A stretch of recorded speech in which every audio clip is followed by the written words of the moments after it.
Director. Today, the Coalition supports 70 programs and initiatives, helping more than 150,000 people every year. As you heard, we have successfully managed more than $1 billion over the last 48 years for our programs and our partners.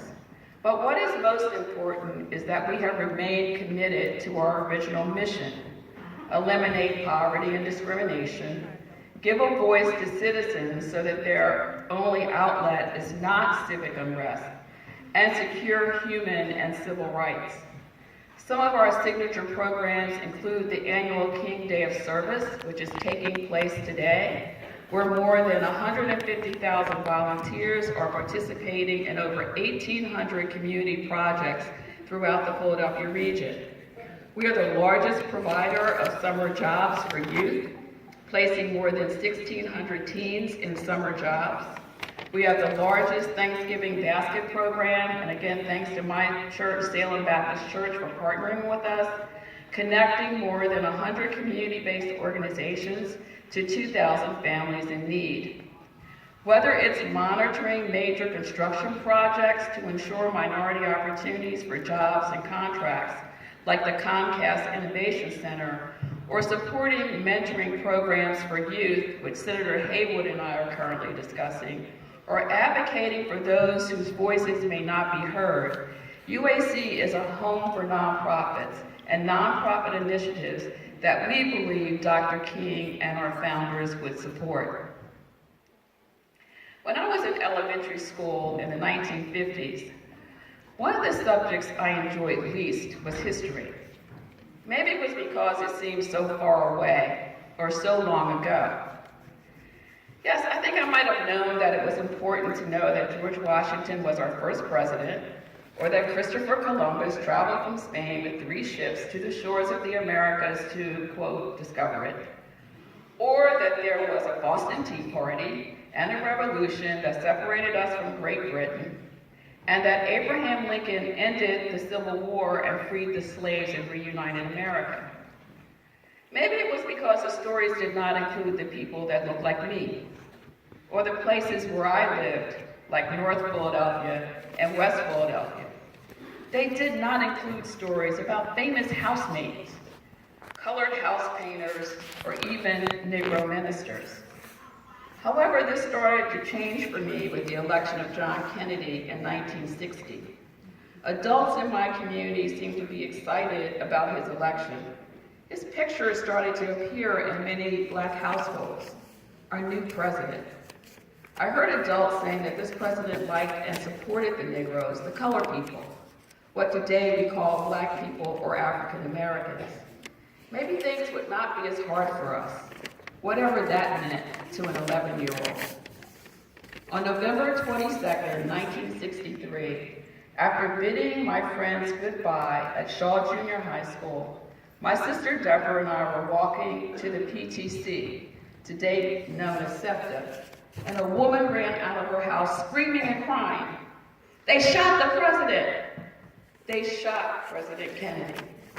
It's hard to believe that after all these years, I still remember that afternoon so clearly. Though I do not remember what I wore or on what street I was walking, I do remember her scream and my sister's tears. By 1964, I was in high school. I was learning all I could about history. Yes, I was learning about the Greek and Roman empires, but now I was beginning to learn about me, my history, my stories. I attend Negro History Week programs and events and learn about its founder, Carter G. Woodson, one of the first African Americans to receive a doctorate from Harvard.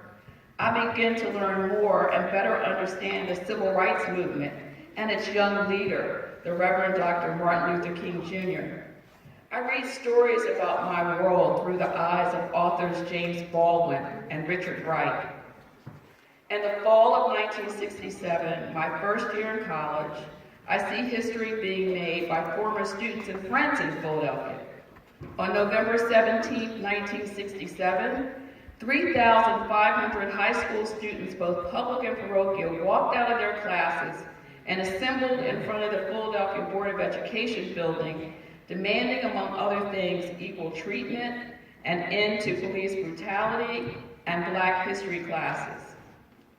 As I've continued my studies, I found time to learn more about Dr. King, the poet Phyllis Wheatley, Sojourner Truth, Nat Turner, Frederick Douglass, Harriet Tubman, Booker T. Washington, George Washington Carver, Madam C.J. Walker, W.E.B. Du Bois, slavery, resistance, lynching, resistance, riots, civil rights, redlining, resistance, community power, political power.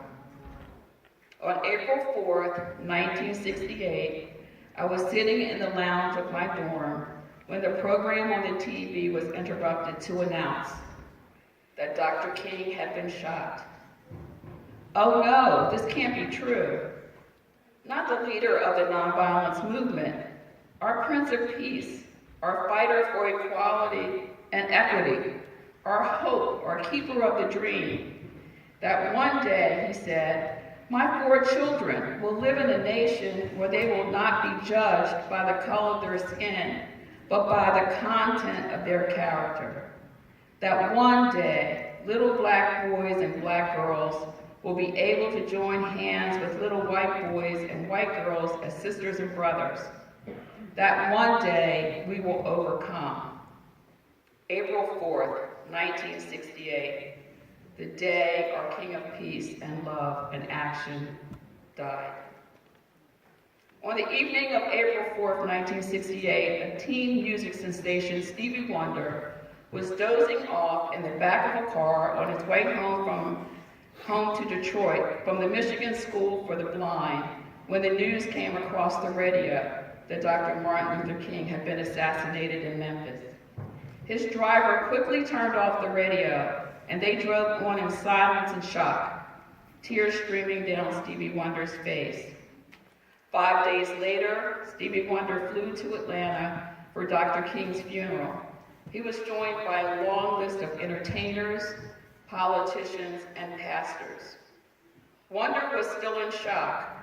He remembered how, when he was 5, he first heard about King as he listened to the coverage of the Montgomery bus boycott on the radio. Stevie asked, why don't they like colored people? What's the difference? As a young teenager, when Stevie was performing with the Motown Revue in Alabama, he experienced firsthand the evils of segregation. He remembers someone shooting at their tour bus, just missing the gas tank. When he was 15, he met King for the first time at a freedom rally in Chicago. After the funeral, Stevie was joined by his local congressman, a young African-American, John Conyers, who had just introduced a bill to honor King's legacy, making his birthday a national holiday. Thus began an epic crusade led by Stevie Wonder, some of the biggest names in music, religious leaders, community leaders, and politicians, to create Martin Luther King Day as a national holiday.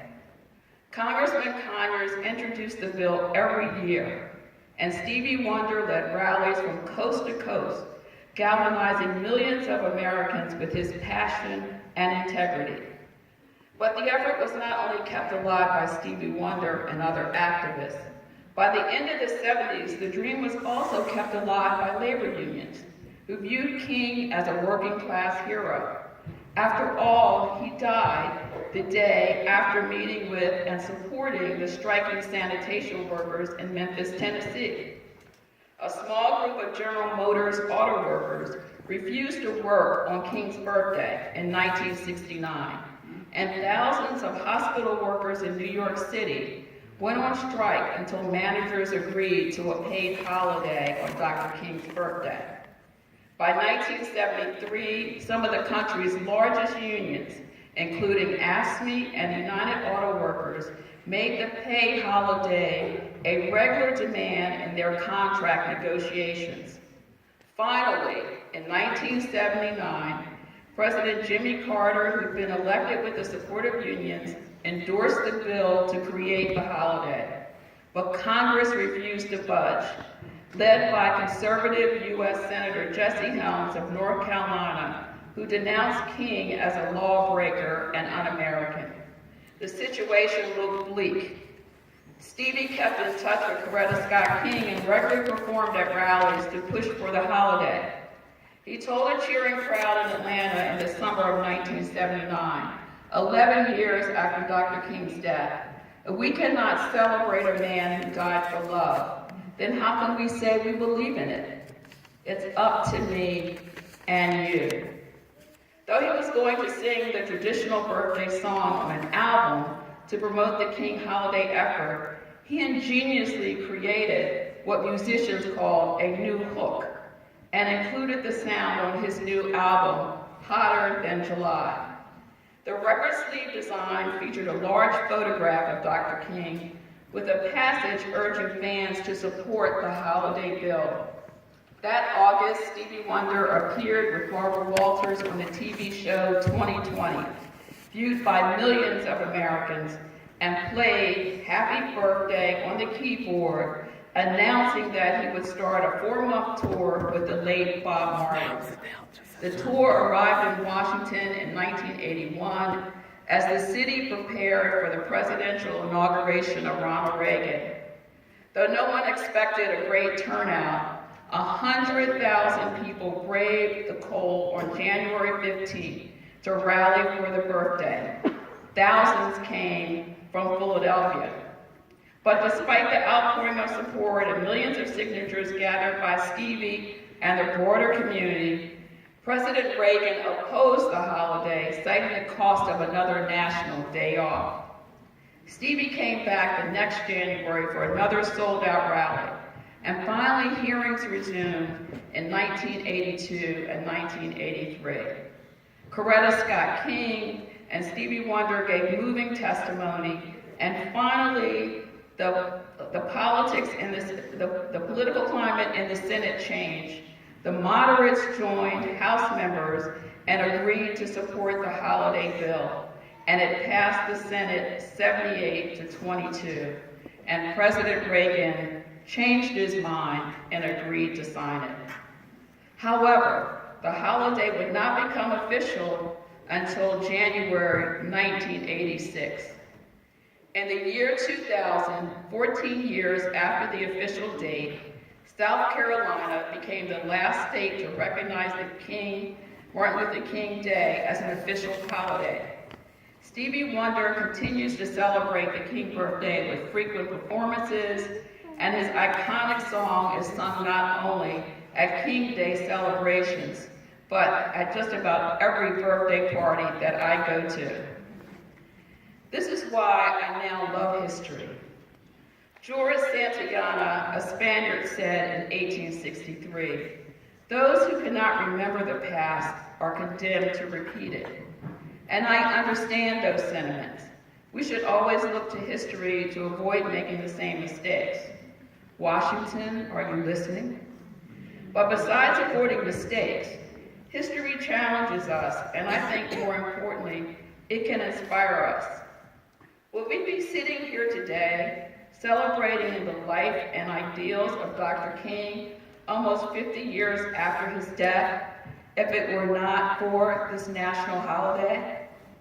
Every year, I know that at least 24 hours on the second Monday of January, almost 300 million Americans will in some way be reminded about the importance and the legacy and the message of Dr. King.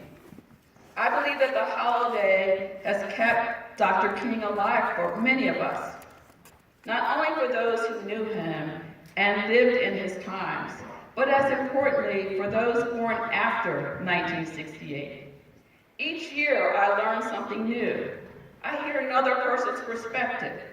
I see thinkers and doers grappling with today's problems through his insight. Yesterday, on my way to church, I listened to an interview with Isabel Wilkerson, author of the book, The Warmth of Other Suns, who tells the story of the epic Great Migration of African Americans in the United States from North from south to north to west. She said, democracy is like an old house, and I love old houses, but there is always something that needs to be fixed. You can't ignore that leak in the basement. You can't ignore the wind coming in the windows. It's not just going to go away. Loving, studying, learning, listening, and embracing the King's story, I believe, can save our democracy. You know what doesn't make much sense? There ought to be a law against anyone who takes offense at a day in your celebration. Happy birthday to you. Happy birthday to you. Happy birthday, Dr. Martin Luther King. Thank you, Coretta Scott King, Stevie Wonder, Congressman Conyers, and the thousands of others' names who I may not know. You made it possible that we will never forget who Dr. Martin Luther King Jr. is. Thank you so much.